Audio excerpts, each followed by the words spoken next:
Dad, who was Allah? I mean, where did he come from? Let me ask you first, where did the sun come from? From space, from the universe, I guess. And where did the universe come from? From the Big Bang? And what caused the Big Bang? I don't know. Maybe nothing? Can nothing explode? No, that would be weird. Exactly. So whatever began everything can't be nothing. It must be something beyond everything.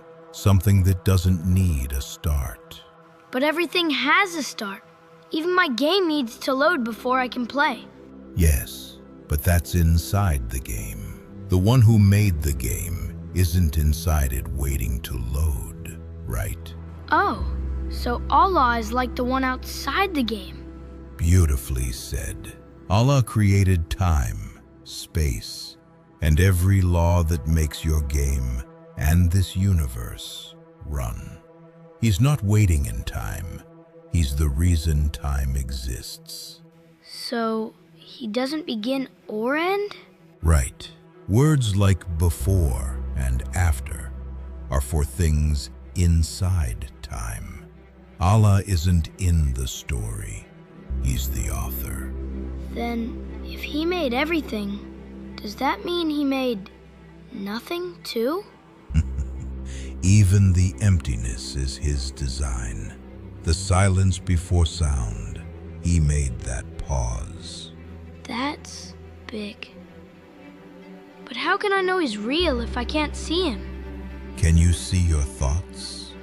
Or gravity? Or love? No, but I feel them. Exactly.